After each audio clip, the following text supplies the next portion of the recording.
Bonjour et bienvenue, c'est Darius. Dans l'un des épisodes, vous avez vu que j'avais acheté cette lunette SV Bony. Et dans le dernier épisode, vous avez vu que j'avais acheté ce réducteur de focale. Et donc c'est plus qu'un réducteur de focale puisque donc c'est avant tout un aplanisseur de champ. Pourquoi? Parce que l'image en sortie de cette lunette, donc elle est courbe et que le capteur de cet appareil photo il est plan, il est tout plat.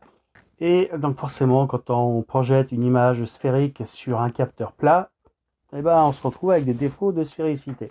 Et pour s'en débarrasser, rien de plus simple, il suffit juste de mettre un correcteur aplanisseur de champ. Mais on avait vu que ce correcteur qui est dédié à cette lunette ne peut pas se monter sur cet appareil photo, parce que la bague standard T2 EOS, elle a un diamètre d'entrée qui est trop petit. Et comme là, on a une sortie en M48, du coup, ça marche pas. Donc soit il faut mettre un adaptateur pour aller se visser dans cette bague T2, ou il y a un meilleur moyen, et c'est le moyen qu'on va découvrir dans cette vidéo avec le déballage de ce petit colis. Donc, place à l'ouverture.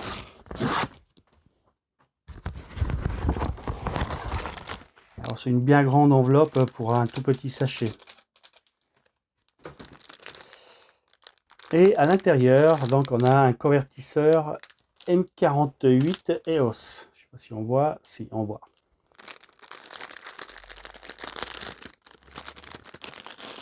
Donc M48, ça tombe bien puisque c'est le filetage que j'ai ici.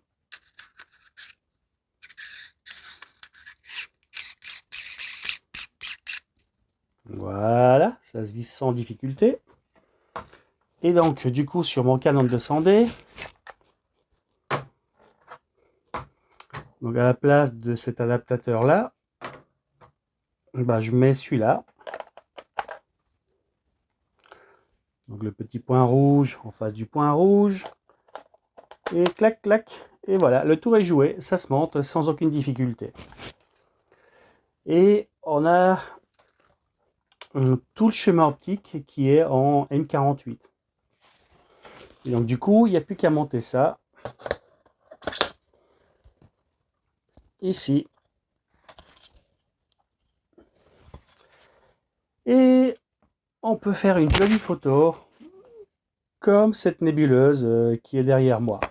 Donc c'est la nébuleuse M16, la nébuleuse de l'Aigle, avec au plein milieu de la nébuleuse les fameux piliers de la création. Donc au passage, la photo qui est derrière, c'est celle que j'ai faite avec ma Orion 80 ED. Il y a déjà 2 ans de ça quand j'ai débuté l'astrophoto. Au passage, j'ai 2 chaînes sur l'astronomie.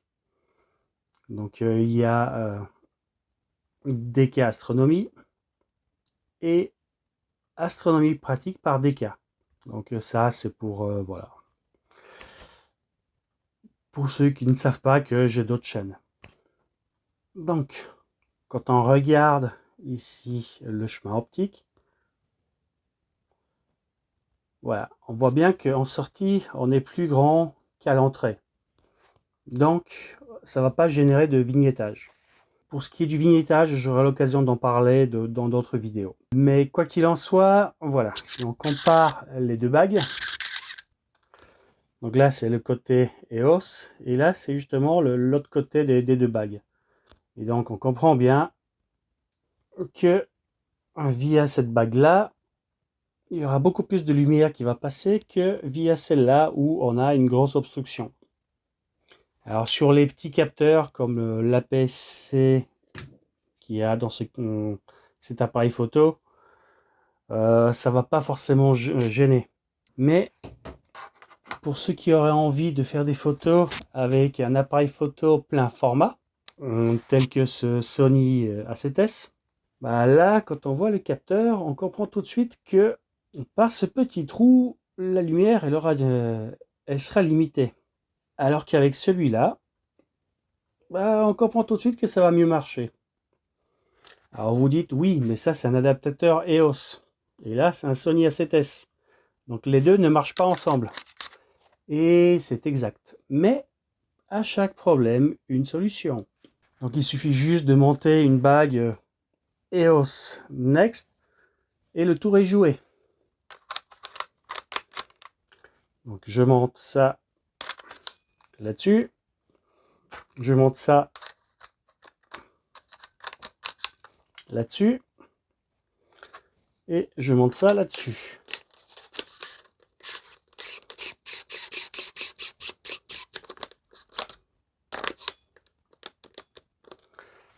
Et à présent, je peux monter là-dessus.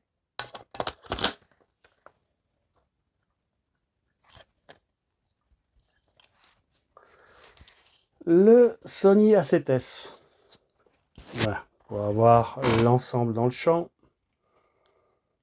Donc voilà, que ce soit un Sony ou un Canon,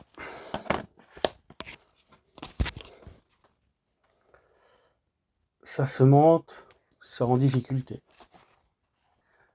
Bon, donc évidemment, maintenant qu'on a une lunette avec un appareil photo collé dessus, vous aimeriez bien voir les photos qu'on peut réaliser avec ça.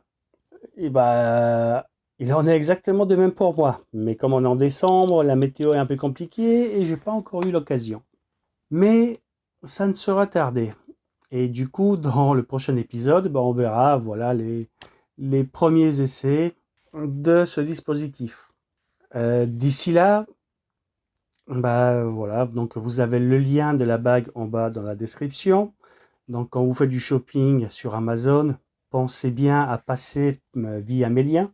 Et on se dit bah, du coup au prochain épisode pour le test de ce matériel.